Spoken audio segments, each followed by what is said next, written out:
নমস্কার বন্ধুরা, আশা করি আপনারা সবাই ভালো আছেন। আমরা সবাই ভালো আছি। তো বন্ধুরা দেখতে পাচ্ছেন এখানে আমি নিয়েছি কিছু পাবদা মাছ আর দুটো আলু। তো এই পাবদা মাছ এই দুটো আলু দিয়ে কিন্তু একটা দারুণ মজাদার রেসিপি তৈরি হতে যাচ্ছে। তো বন্ধুরা অবশ্যই স্কিপ না করে সঙ্গে থেকে পুরো ভিডিওটা দেখবেন, তাহলে বুঝতে পারবেন কিভাবে এই মজাদার রেসিপিটা তৈরি হয়ে গেল।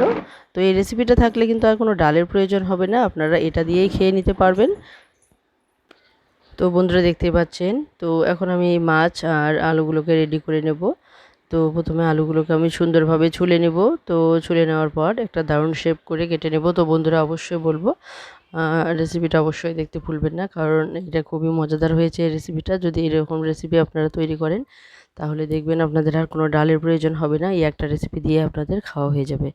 তো বন্ধুরা দেখতে পাচ্ছেন প্রথমে আমি আলুটাকে ভালোভাবে ছুলে নিচ্ছি।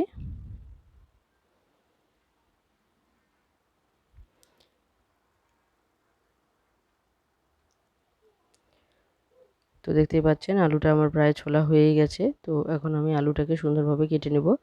তো প্রত্যেকটা বারবার বলছি যে প্রত্যেকটা রেসিপি কিন্তু আপনারা মানে একই জিনিস যদি এক এক রকমভাবে কাটেন তাহলে এর স্বাদ কিন্তু এক এক রকম হয়। তো অবশ্যই বলবো বন্ধুরা, একটা সবজি কাটার উপরে কিন্তু নির্ভর করে মানে সবজিটার টেস্ট কীরকম হবে। তো অবশ্যই আপনারা যদি বিভিন্ন একই সবজি যদি বিভিন্নভাবে কাটেন তাহলে দেখবেন সেই সবজির স্বাদ কিন্তু বিভিন্ন রকম হবে। তো বন্ধুরা দেখুন এখানে কিন্তু আলুটাকে আমি ছুলে নেওয়ার পর এখানে কিন্তু পাতলা পাতলা করে পিস করে নিচ্ছি। তো দেখতে পাচ্ছেন একটা গোটা আলুকে কিন্তু আমি পাতলা পিস করে কেটে নিয়েছি। তো পাতলা বলতে কতটা পাতলা আপনাদেরকে দেখিয়ে দিচ্ছি। তো দেখতে পাচ্ছেন এরকম পাতলা সাইজ করে যদি কেটে নেন তাহলে দেখবেন এই আলুটার কিন্তু একটা আলাদা আলাদা রকমের একটা স্বাদ আসে। তো অবশ্যই বলবো বন্ধুরা, যদি এইরকম রেসিপি আপনারা তৈরি করেন তাহলে এভাবে যদি কেটে নেন তাহলে অবশ্যই আপনাদেরও খেতে খুবই ভালো লাগবে। তো বন্ধুরা দেখছেন এখানে দুটো আলুই কিন্তু আমি কেটে নিয়েছি, সুন্দরভাবে কাটা হয়ে গেছে আমার পুরোপুরি। তো এখন আমি মশলাটা রেডি করে নেব। তো এখানে আমি 1.5 চামচ পরিমাণ সর্ষে পাউডার নিয়েছি, আর এখানে 4টে কাঁচা লঙ্কা আর সামান্য পরিমাণ লবণ এখানে দিয়ে দেবো। তো দেখতে পাচ্ছেন এখানে সামান্য পরিমাণ লবণ। তো যে কোনো সর্ষে আপনারা মানে দিন না কেন, যে কোনো সবজিতে যদি আপনারা সর্ষের সঙ্গে কাঁচা লঙ্কা আর লবণ দিয়ে বেটে নেন তাহলে দেখবেন যে আপনাদের সর্ষেটা কিন্তু তিতে লাগবে না। তো এর স্বাদ কিন্তু আরও দ্বিগুণ বেড়ে যায়। তো বন্ধুরা দেখতে পাচ্ছেন এখন কিন্তু আমি লবণ আর হলুদ কিন্তু মাখিয়ে নিয়েছি। তো এখন এখানে আমি কড়াই বসিয়ে দিয়েছি। তো দেখতে পাচ্ছেন এখানে সর্ষের তেল দিয়ে দিয়েছি আমি কড়াইয়ের মধ্যে। তো এটা লোহার কড়াইয়ের মধ্যে বসিয়ে দিয়েছি। তো দেখতে পাচ্ছেন বন্ধুরা এখানে কিন্তু কড়াই গরম হয়ে গেছে, তেল দিয়ে দিয়েছি আর তেলও প্রায় গরম হয়ে এসেছে। তো এখন আমি মাছগুলোকে ভেজে নেব। তো মাছগুলো দেখতে পাচ্ছেন, তো এক এক করে মাছগুলো দিয়ে দিচ্ছি আমি। তো মাছগুলোকে যদি একটু নাড়াচাড়া করে আরও অন্য মাছ দেওয়া যায় তাহলে কিন্তু একটা মাছের সঙ্গে আরেকটা লেগে যায় না। তো এখানে আপনাদের সঙ্গে কথা বলতে বলতে কিন্তু দুটো আমি একসঙ্গে দিয়ে দিয়েছি। তো যার জন্য কিন্তু দেখুন একটার সঙ্গে আরেকটা লেগে গেছে। তো এটা অবশ্যই মাথায় রাখতে হবে যে একটা মাছের পিস দেওয়ার পর যদি আরেকটা মাছ আপনারা দেন তাহলে সেটা কিন্তু আপনারা একটু তেলে উলটপালট করে নেওয়ার পর কিন্তু দ্বিতীয় মাছটা দেবেন, তাহলে দেখবেন একটার সঙ্গে একটা লেগে যাবে না আর মাছটাও খুব সুন্দরভাবে ভাজা হয়ে যাবে। তো দেখতেই পাচ্ছেন বন্ধুরা, তো এভাবে আমি সমস্ত মাছগুলোকে ভেজে নেব। তো অবশ্যই বলবো পুরনো বন্ধুদের অসংখ্য অসংখ্য ধন্যবাদ, আপনাদের জন্য অনেকটাই আমি এগিয়ে এসেছি। আর নতুন বন্ধুরাও আপনারা অবশ্যই পাশে থাকবেন। তো যে সমস্ত বন্ধুরা এখনও সাবস্ক্রাইব করতে ভুলে গেছেন তারা অবশ্যই সাবস্ক্রাইব করে দিন, আর লাইক কমেন্ট শেয়ার করতে ভুলবেন না। আর বেল আইকনটিকে ক্লিক করে রাখবেন, তাহলে যে কোনো নতুন ভিডিও আসা মাত্র আপনাদের কাছে পৌঁছে যাবে। তো বন্ধুরা দেখতে পাচ্ছেন এখানে কিন্তু মাছগুলো আমার ভাজা হয়ে গেছে। তো এখন আমি এটাকে নামিয়ে নেব। তো দেখুন বাকি যে মাছগুলো আছে সেগুলো আমি দিয়ে দিয়েছি, সেগুলো প্রায় ভাজা হয়ে গেছে।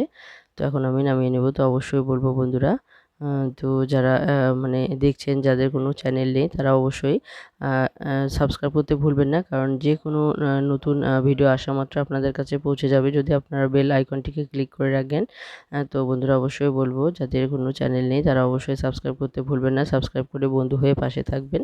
তো বন্ধুরা দেখুন এখানে কথায় কথায় আমি কিন্তু মাছগুলোকে নামিয়ে নিয়েছি, আর এদিকে কিন্তু যে অবশিষ্ট তেল ছিল সেই তেলের মধ্যে কিন্তু যে আলুগুলো আছে সেই আলুগুলোকে কিন্তু খুব সুন্দরভাবে কিন্তু আমি ভেজে নেব। তো দেখতে পাচ্ছেন এখানে আলুগুলো আমি দিয়ে দিয়েছি, আর আলুগুলো কিন্তু এখানেই সেদ্ধ হয়ে যাবে, মানে ভাজার মধ্যে কিন্তু সেদ্ধ হয়ে যাবে যেহেতু পাতলা করে কেটে নিয়েছি।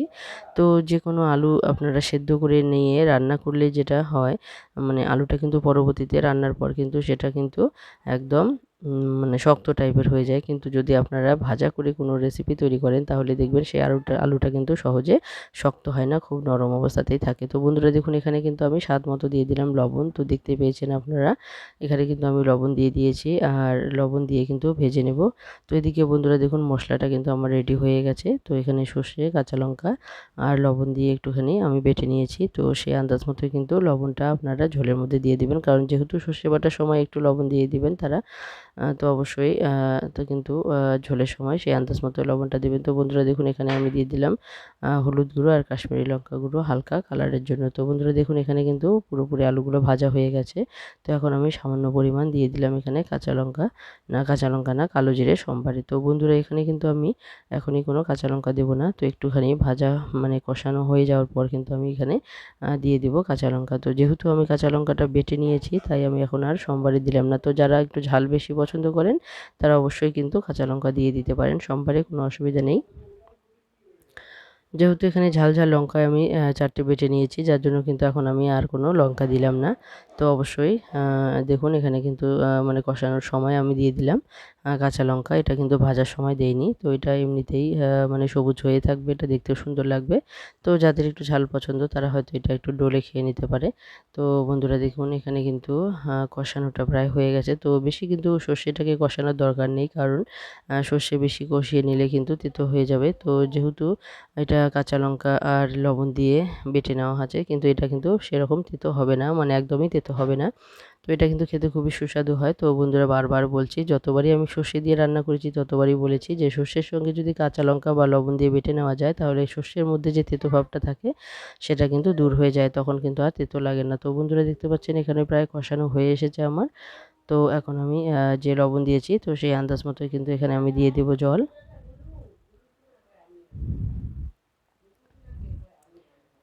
তো দেখতে পাচ্ছেন এখানে কষানো প্রায় হয়ে গেছে। তো এটাকে কিন্তু একদমই কড়া করে কষানো যাবে না, যেহেতু এটা সর্ষেকে যত হালকা কষানো যায় ততই কিন্তু এর স্বাদ মানে দ্বিগুণ বেশি হয়। তো বন্ধুরা দেখুন এখানে কিন্তু হয়ে গেছে কষানোটা। তো এখন আমি স্বাদ মতো দিয়ে যে মানে লবণ যে স্বাদ মতো দিয়েছি সেই আন্দাজ মতো দিয়ে দিলাম জল। তো এখানে আমি 1 গ্লাস পরিমাণ দিয়ে দিলাম জল। তো দেখতে পাচ্ছেন বন্ধুরা, তো এখন আমি এটা ফোটানো অবধি আর কি অপেক্ষা করব। তো দেখুন এখানে জলটাও কিন্তু ফুটে উঠেছে। তো এখনই কিন্তু মাছগুলো দিয়ে দেবো না। তো পুরোপুরি জালটা হওয়া অবধি কিন্তু আমি অপেক্ষা করব। যখন এটা পুরোপুরি জাল হয়ে যাবে তারপরেই কিন্তু আমি এটা মাছ দেবো। তো বন্ধুরা দেখতে পাচ্ছেন এখানে জলটাকে পুরোপুরি কিন্তু ফুটিয়ে মানে নিতে হবে, যতক্ষণ অবধি আপনারা যা মানে মাছ দেওয়ার পরে যখন ফুটিয়ে নেবেন না অতটা, তাহলে কিন্তু মাছটা নরম হয়ে যাবে, তো খেতে অতটা ভালো লাগবে না। তো অবশ্যই চেষ্টা করবেন যখন আপনারা ঝোলটাকে নামিয়ে নেবেন সেই অবস্থাতেই কিন্তু আপনাদেরকে এই জালটা করে নিতে হবে। তো আমি দেখুন এখানে কিন্তু আমার নামানোর মতো অবস্থায় এসে গেছে ঝোলটা। তো এই অবস্থাতে আমি দিয়ে দিলাম মাছ, আর এই মাছটা দেওয়ার পর কিন্তু আমি বেশি ঝাল করব না, একটুখানি শুধু মাছটাকে একটু গরম করে নেব, আর গরম করার পরেই কিন্তু এটাকে নামিয়ে নেব। তো বন্ধুরা দেখতে পাচ্ছেন এখানে, তো এটা কিন্তু মিডিয়াম আঁচ আমি করে দিয়েছি। তো মিডিয়াম আঁচেই কিন্তু আমি এটাকে একটুখানি গরম করে নেব। তো দেখতে পাচ্ছেন এখানে মিডিয়াম আছে কিন্তু এটা গরম হয়ে গেছে। তো এটা আমি বেশিক্ষণ কিন্তু জাল করব না। তো এটা পুরোপুরি কিন্তু জাল হয়ে গেছে। তো আমি এটা নামিয়ে নেব। তো বন্ধুরা এই রেসিপিটা আপনাদের কেমন লাগলো অবশ্যই কমেন্টে জানাতে ভুলবেন না। তো বন্ধুরা দেখুন এটা কিন্তু খেতে খুবই সুস্বাদু হয়েছে। তো অবশ্যই বলবো বন্ধুরা আপনারা কিন্তু এই রেসিপিটা একবার অবশ্যই ট্রাই করে দেখবেন। আশা করি আপনাদের খুবই ভালো লাগবে। তো বন্ধুরা দেখুন এটা নামিয়ে নিয়েছি। আর নামিয়ে নেওয়ার পর দেখুন কতটা লোভনীয় হয়েছে দেখতে। তো বন্ধুরা অবশ্যই আপনারা কিন্তু এই রেসিপিটা একবার হলেও ট্রাই করে দেখবেন। আশা করি আপনাদের ভালোই লাগবে। তো বন্ধুরা যারা এখনও সাবস্ক্রাইব করেননি তাদেরকে বলবো অসংখ্য অসংখ্য ধন্যবাদ এতক্ষণ অবধি সঙ্গে থাকার জন্য। তো অবশ্যই বন্ধু হয়ে পাশে থাকবেন আর সাবস্ক্রাইব করে বেল আইকনটিকে ক্লিক করে রাখবেন, তাহলে যে কোনো নতুন ভিডিও আসা মাত্র আপনাদের কাছে পৌঁছে যাবে।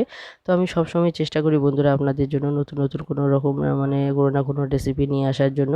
তো এতক্ষণ অবধি যারা সঙ্গে ছিলেন সবাইকে অসংখ্য অসংখ্য ধন্যবাদ।